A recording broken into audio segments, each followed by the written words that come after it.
As always with Aaron's campaign, we must continue to bring you, the Irish public, and those in authority who are watching Aaron's campaign, the fact that we have continuity in everything we present and everything we say in the campaign, and everything we say about all those people involved in the framing of our son, Aaron. Excuse me. So in this video, we're going to link Daniel Cahill's interview, which we have been working on over the past few videos. And we're going to link it once again from Daniel Cahill to Gerard McGuire and the attack on Aaron. And then just to start off, we're going to link Gerard McGuire to his cousin, Christopher Morton, and show the line of continuity and confirm to you, the Irish public, that everything we have put forward during the course of Aaron's campaign, everything is 100% true. And indeed, in the vast majority of cases, everything we say is verifiable, either with legal documents, statements, or, as we've seen here, actual footage of the statements being taken. So the first thing to introduce us into this, we're going to look at the man whom we say may very well have been involved in recruiting people to tell lies against Aaron.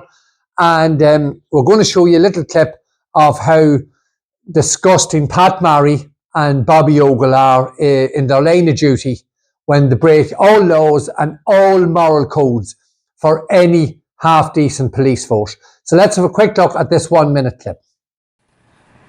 An additional statement starting at 7:04 p.m. Eastern Standard Time. Okay, Christopher, could you just look at what Detective Inspector Maguire is showing you and tell me what do you see? It's Aaron Brady, right there. And you're looking at a photograph, a copy of a photograph presented to you, and you recognise the person in that as Aaron Brady, as the same person that told you that he had shot the guard. Okay, so we're just going to put that down as an additional statement. Is that okay? That part of the clip is 36 minutes. It was, as you heard, it was introduced by Special Agent Matt Katsky, as we've seen on screen, and the two men with Christopher Morton is Bobby Ogle, Detective Bobby Ogle, and Detective Pat Marry. And in this short little clip, we can see that Agent Katsky and Agent Mary Ann Wade, Homeland Security agents, are party to an identification process that is completely and totally illegal. One sheet of paper, one person's picture on it, no selection of photographs, no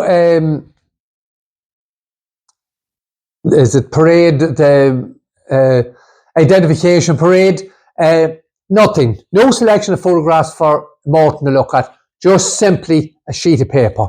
And I just mentioned here, we've covered this incident on a number of occasions, but not once did them two bastards of detectives, you're going to have to excuse me, I'm going to swear a lot during the course of this video, these two detectives never asked Christopher Morton to describe the man who he alleged sat beside him at a bar in Katonah Avenue 3 or 4 years previously, and to show proof positive that this scumbag here, Christopher Morton, was willing to recruit others and indeed tell lies himself, as you've seen.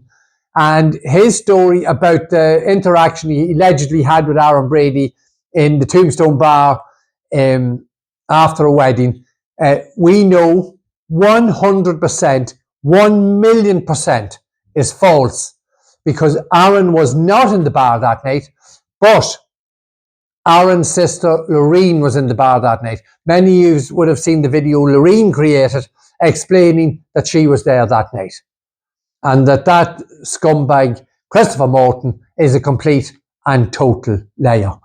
So we're going to go on now quickly. Again, we're going to link everything. Everything's linked, and have a little look at Christopher Morton's first cousin, Gerard McGuire. Statement of Anthony Maguire.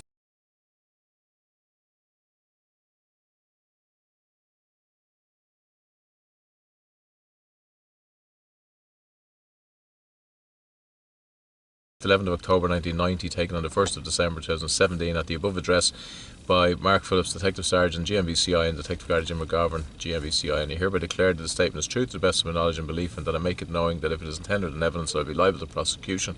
If I state in it anything which I know to be false or do not believe to be true, it just means that you're telling the truth here, okay? So further to my statement dated the 1st of December 2017, which is the one we just took earlier, yeah? Yes. I have been asked if I will give permission for the Garda to take a photograph of the scar that I have over my left eye that I have from when Aaron Brady assaulted me. I have no difficulty with this and have agreed to this. Yes. Is that it? Yes. Okay, so I'll just ask you, so this is correct, yeah? Yes, that's correct. Okay, so I'll just ask you to put your signature on the bottom here where it says signed, please. Yeah. Thank you.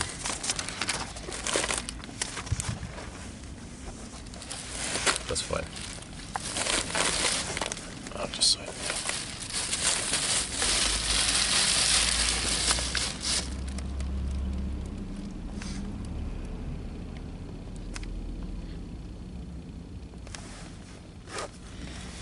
Okay, Anthony, that's perfect. Listen, thanks very much for that, okay? Thank you.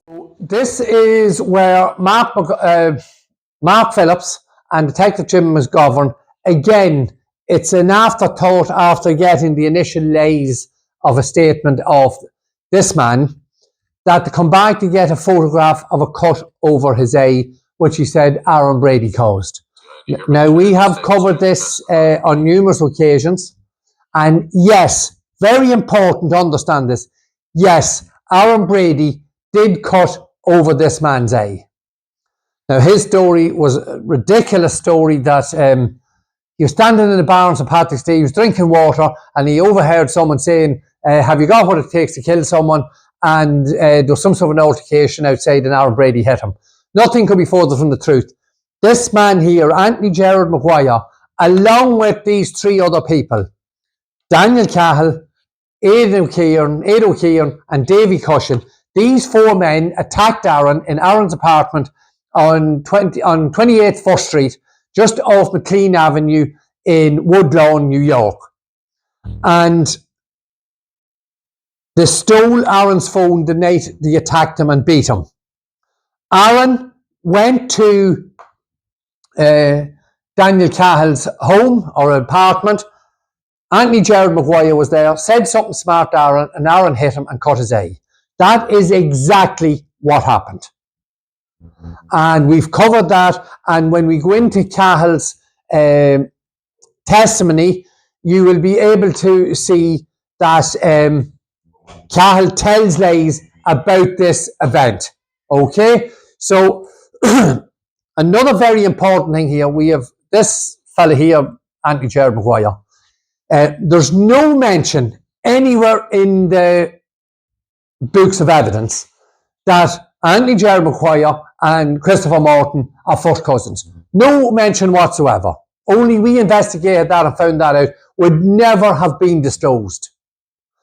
Also, these people came and gave statements and tried to tell us and tell the world that now these two boys are from just across this Cariff Mountain where I'm looking out here.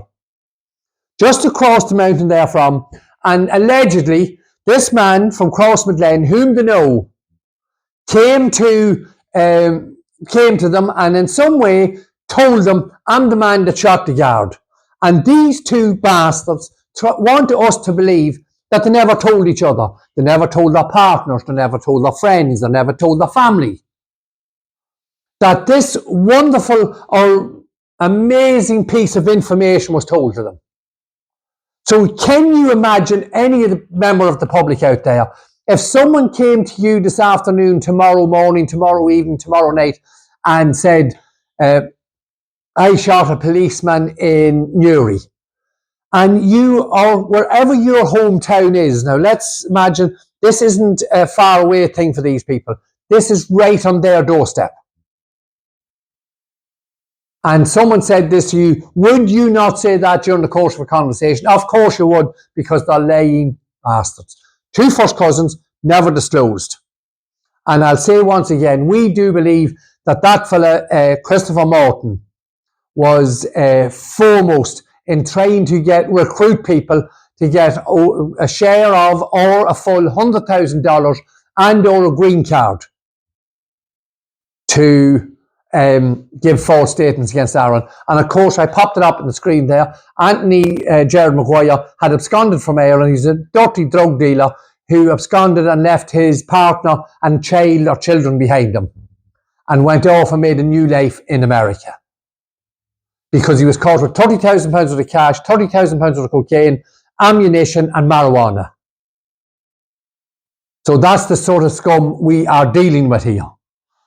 So now we're going to look at this vital bit that links Maguire to Daniel Cahill, and Daniel Cahill giving his statement, and we will see from this man here, Gerard McGuire, told An Garda Síochána in the full statement, which we've covered very recently, he didn't know Aaron Brady. He had to go and look at a photograph from a football team, an under 14 football team, to get Aaron's name.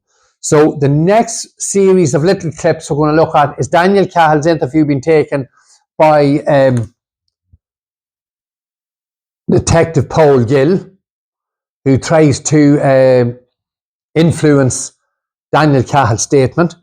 And we'll see very small and not so subtle instances where Gill tries to affect the statement, and how Cahill shows us clearly that they're all telling lies.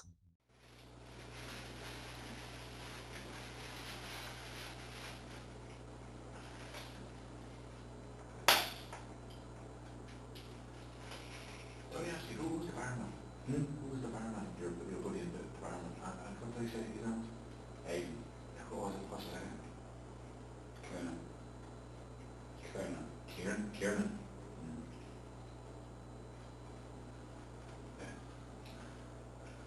Is he someone that you want to speak to? If he's amenable to it, we can talk about it after he comes in. We can talk about it. Aidan is a good friend of mine. Good. Would he have any information which was maybe? The odds are he could have a lot.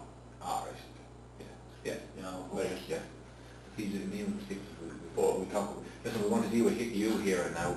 I get you. I'm conscious that you're hungry and that you're working on it. So let's get this done.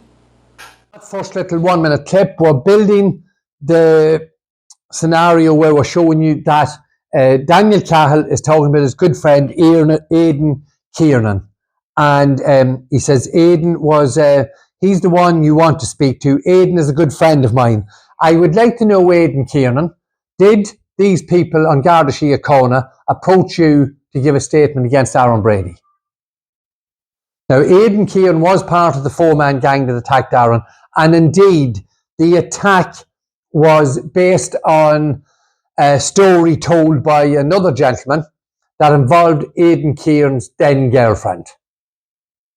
So that is the reason for the attack. So Aidan Kiernan, who Cahill says here is his good friend of mine, well, his girlfriend, or something said about her, and that is the reason for the attack.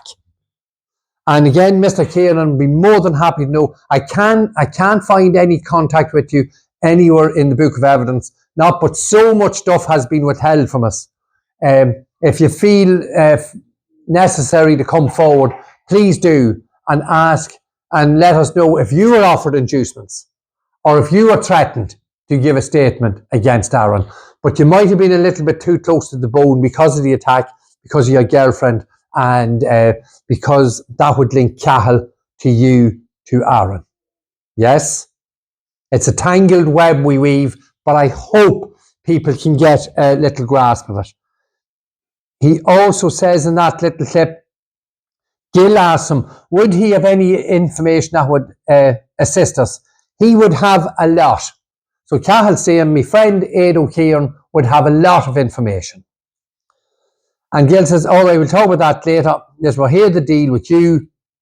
And he's conscious that he's hungry and he wants to move on with it. But I just want to show that clip. So it brings Aidan Kiernan, that gang together. So we have Cahill, Aidan Kiernan, and Anthony Gerard McGuire, the men who attacked Aaron.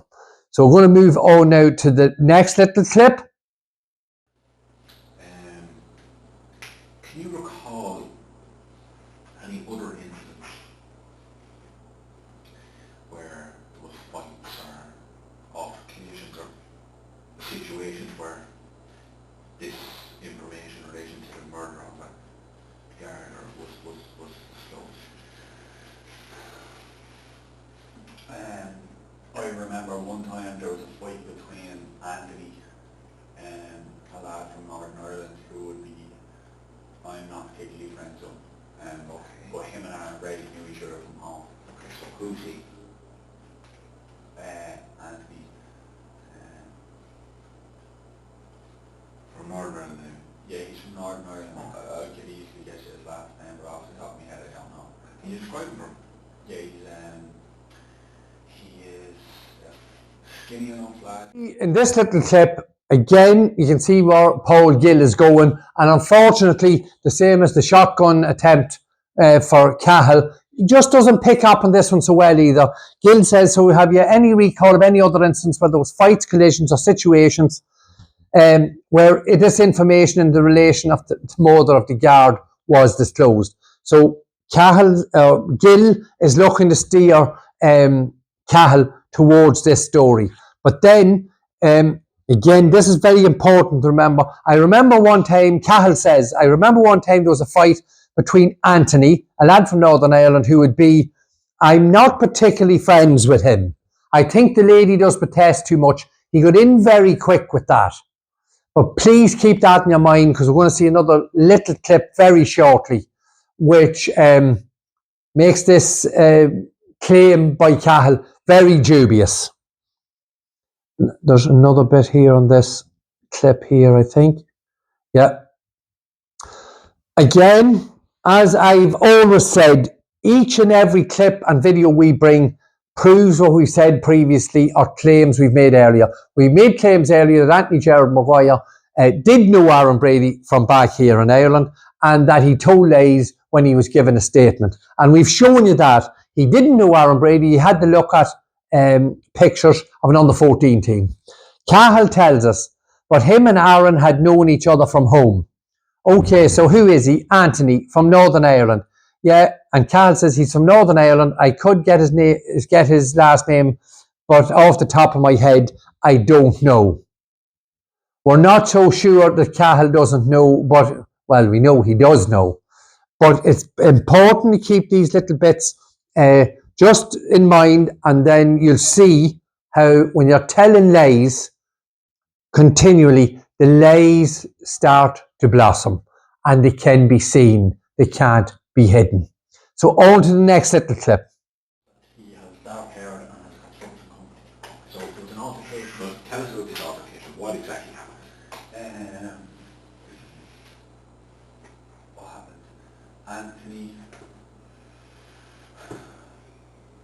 Anthony was with his friend Connor, and we were on Katonah Avenue across from Beams. I don't want to stop. There was an altercation between Anthony and who? Between Anthony and Aaron Brady, right? And Anthony was with? Anthony was with his friend Connor. Okay. I know who he is. I don't know his name. I know very little about him. Okay. Anthony was with Connor. It was my friend lived across the street, so I was at my friend's standing there. So here we have Cahill telling Gill about an altercation between Anthony and Aaron that happened in the middle of the day, and hopefully we can print all this and try and print them into sections. It's quite, everything Cahill does is quite long and protracted, because he's fishing, he's looking for air, he's looking for space to tell lies and how to fit the narrative in. So he's trying to tell a story that himself and another friend and Anthony Maguire were standing on Katonah Avenue in Woodlawn. Now, he didn't know who Anthony Maguire's second name, but he's standing talking to him on the street anyway. And Aaron Brady's coming down the street, and you'll see here he says there was an altercation. I don't understand. There was an altercation between Anthony and who? Between Anthony and Aaron Brady, right? And Anthony was with his friend Connor. So it's important to see what this goes at here.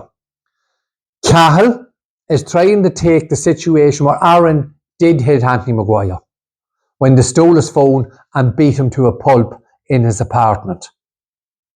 Okay, so he's trying to incorporate that into a scenario involving Anthony Maguire and trying to give credence that Anthony Maguire told him that this is the man that shot the guard, which we're going to look at now. So please keep all this in your mind. I know it's difficult, but they're telling lies. He said he didn't know him, and now he's standing talking to him in the street. And we do know from his testimony in court, Anthony Maguire actually worked with Cahill in the Coachman's in Woodlawn and drank with him in the Coachman's in Woodlawn. So Daniel Cahill is telling lies about knowing Anthony Gerard Maguire. And the reason they continually try to keep distance from each other, so it's not this group of friends here who attacked Aaron, that they are giving, the main protagonists are giving evidence against Aaron. So they're trying to keep that distance, that buffer between each of the relevant individuals. Right, we move on, and just another couple of little clips we need to run through and bring it all to. For whatever reason, him and Aaron Brady had a tiff and they start fighting off the bat. Like they went down to the street and just start fighting. I broke up. Okay, so you. So Cahill says in this little clip, for whatever reason, him and Aaron Brady had a tiff and they started fighting. They had a tiff. Again, very important that you realise that Cahill knew there had been some sort of an altercation prior to this event on the street, where Aaron Brady's coming walking down the street.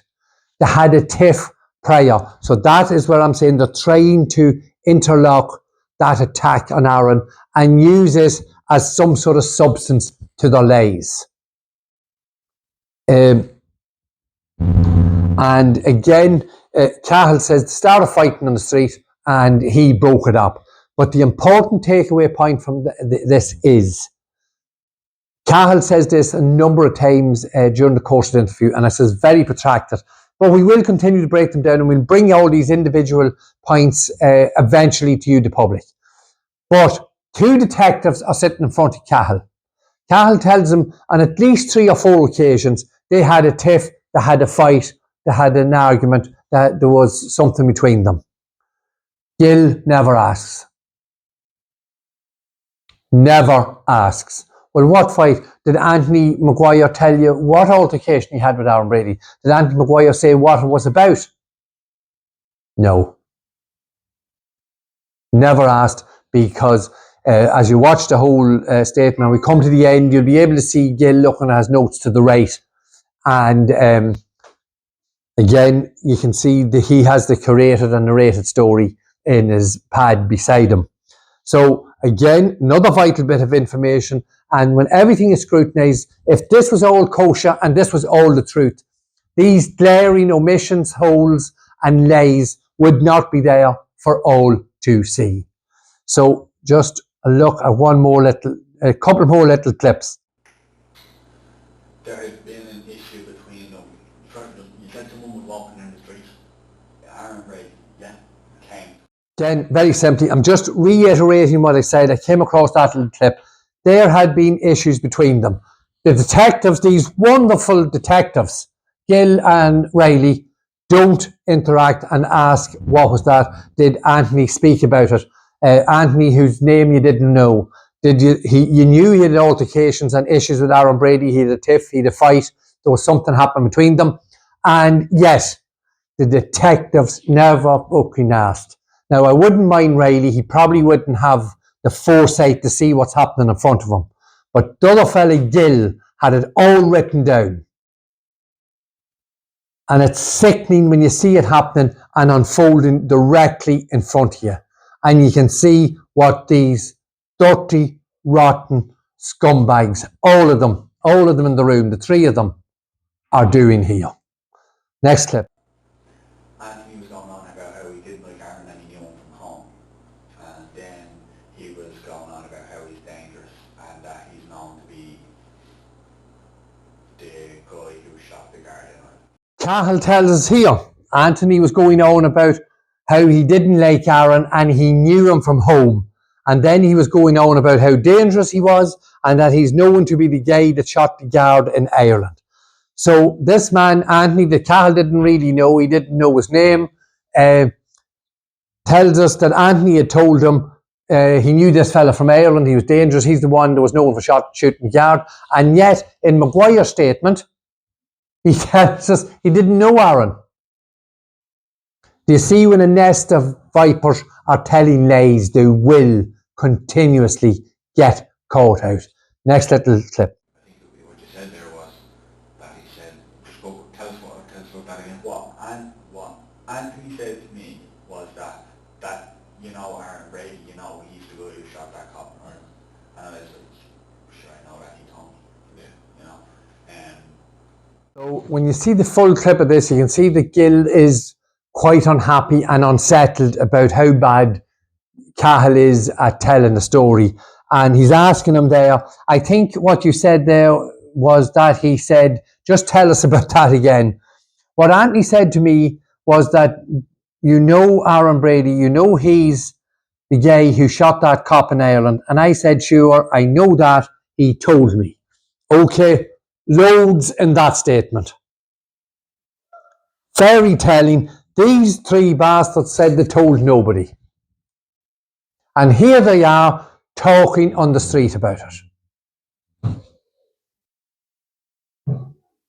And we were led to believe from the statements presented by these bastards here that they hadn't told each other. And I made this point earlier on, the first cousins hadn't told each other.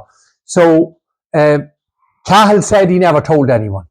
He kept it to himself. He didn't realise that what this man was telling him was the truth or not. And yet, here they're talking about it on the street. See, the lies, the cracks, it just doesn't add up. 2 and 2 isn't 4. It's all a crock of shit. Let's continue. For whatever reason that was, that they had a fight. And what did Anthony say to you? Sorry, Aaron Brady's walking on the street. Anthony told me, Anthony was basically, here comes Aaron Brady, I know him from home, me and him, like, we had a problem. And I was like, alright. And he was like, you know who he is, don't you? And I'm like, okay, who is he? He's the boy who shot. He's the boy who shot the guard. And I said, Anthony, I know, he told me that before. So, Oh, there we go. Now, this is very important again, exactly as I've explained 3 minutes ago. Cahill says, you know, and they had a tiff for whatever reason. That was that they had a fight. And yeah, Gil doesn't want to know. Get out of there. Yeah, but what did Anthony say to you? Doesn't want to ask. He should say, oh, well, what did they have to fight about? Were they fighting over the mother in Ireland? Were they fighting over drugs, guns, anything? What were they fighting over? Were they fighting because Anthony Maguire was disgusted that Aaron Brady could have been the man who shot Adrian Donoghue? The drug dealer from Northern Ireland was disgusted. Is that what they're fighting about? We never know because Gil never asked. He was doing this to get Cahill to say shotgun. And again, they're just talking about this. Aaron's coming walking down the street. Cahill says, Anthony was basically, here comes Aaron Brady. I know him from home. It's full of holes. Me and him, like, we had a problem. That's the attack on Aaron that these 4 bastards done. That's the problem. And they're taking it in to use it as some form of base for the lies. Please understand this. And I said, all right. And he goes like, you know who he is, don't you? And I was like, okay, who is he? He's the boy that shot the guard. Yeah, he's the one that shot the guard. So once again, everything they're saying dismantles the narrative, the story that was brought to you, the Irish people, about all these wonderful, God-fearing, public awareness people who came forward to give statements. You've seen them. Look at the state of them. They're all laying scum, being prompted and helped by An Garda Síochána. I think you just have two very, very quick clips and then we'll finish off. But let's have a little listen to this one. They had like a wrestling match, and then everyone broke it up. Okay, so tell us what the wrestling match was, or digs, or kicks, or what happened? What really, they were just grabbing each other and start pulling each other around the middle of the street. And just when you're talking about the two boys you had wrestling, and did you see anyone with any injuries or anything on those lines, or can you recall? There was no injuries, really. Nothing. It was superficial. Okay, I bet. Okay, that's you can recall. Okay. So another very interesting one here with Gill and Cahill. It seems to be when Gill sits up like this, he's getting ready for and saying, please God, Daniel, get the fucking story right. But unfortunately, Daniel's more interested in eating pizza. But you can see here, Carl's explaining that this mystery wrestling match, and everyone broke it up, they were wrestling match. Gill says, was there digs, was there kicks, or what happened? And not really, Cahill says, not really, they were just grabbing each other and started pulling each other around in the middle of the street. And just when you're talking, the two boys you are talking about, Aaron and Anthony, and this is the important bit here, Gill, and did you see anyone, was there any injuries or anything along those lanes that you can recall? So he's looking for the injury we were talking about at the beginning of the video when Maguire had the cut over his eyes. They were trying to weave all the lays and the stories in together. And only we have access to all this. All this can be very easily manicured, pedicured, and cut down, and a certain narrative brought forward to the court. The stories don't have to align that awfully well, but if the same words, A cut, all Cahill had to say there was an A cut, he cut Anthony's A, and then they'd have been able to use that sort of substantiated Maguire story. But Cahill just couldn't pick up on the narrative. Now, the reason Cahill didn't pick up on the narrative is because Cahill was there, standing beside Maguire when Aaron hit Maguire. So, obviously, Cahill couldn't go into the information about that because he couldn't associate himself with the attack on Aaron. I hope people can follow this. Any questions, please watch the video again and please ask any questions about the relationship between these scumbags here. Criminals, drug dealers, paedophile lovers, illegal immigrants, each and every one of them. And Cahill just finished off there by saying it was superficial, and Gill says, as best you can recall. I'd say as best you can recall, he was leaving that open, I suggest, for a final, possibly change that at a later stage. So we're just going to look at this last little clip here. Very important. Gill gets it wrong. And watch the reaction in the room when Paul Gill mentions a certain name. Just have a look at this little clip. It's only a few seconds. So, how do you know Anthony Maguire? Anthony Maguire? Do you know Anthony? Is that his name? Or is that his name? Maguire? I know Anthony, yeah.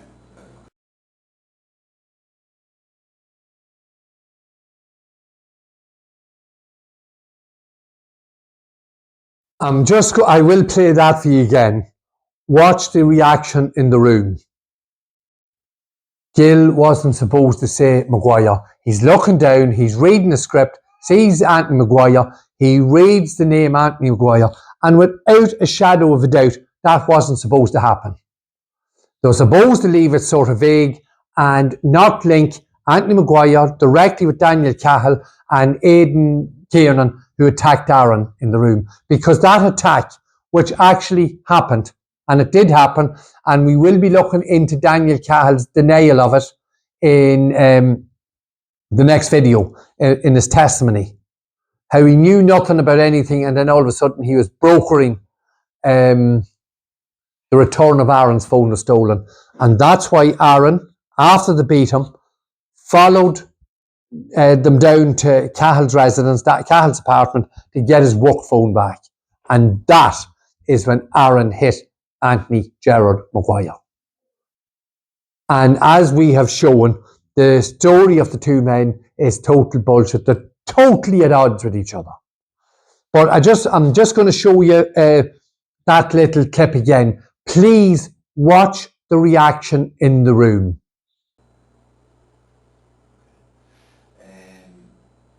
So, how do you know Anthony Maguire? Anthony Maguire? Do you know Anthony? Is that his name? Or is that his name? Maguire? I know Anthony, yeah. There we go. And he's saying, Anthony Maguire, oh, do you know Anthony? Oh, is that his name? You see, that's that buffer of distance between the assailants and the layers was broken if Cahill had to know too much about him.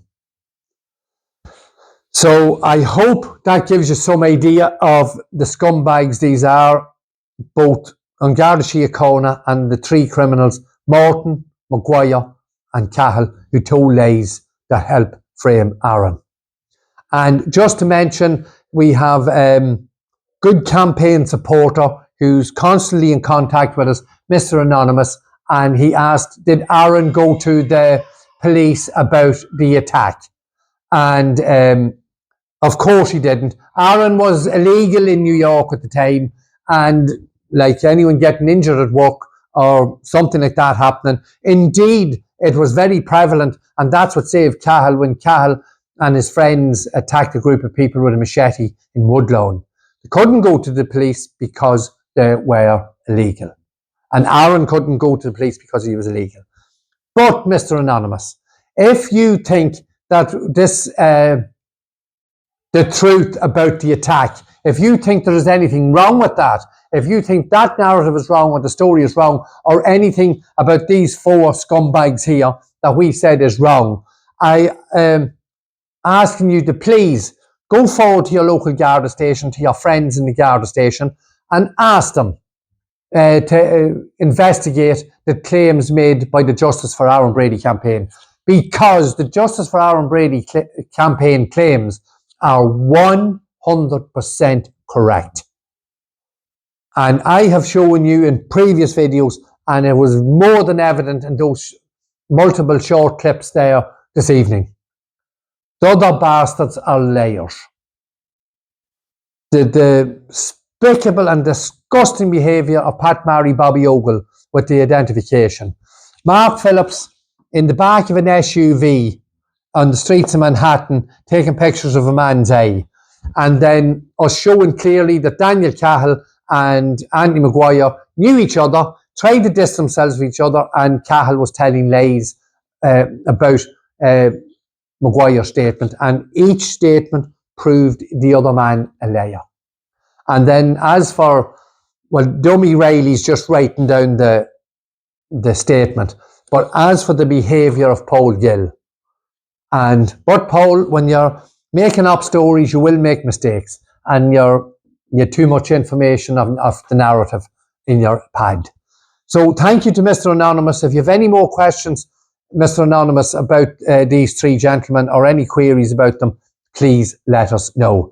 We will be continuing to break down. There's more in Daniel Cahill's statement being taken by Paul Gill, which links directly to his testimony, and we'll work on that in the next video. Please, excuse me, please like, comment and share. you know I repeat it continuously, but we have been very, very heavily censored over Daniel Cahill, and we need your help to get Aaron's story out there.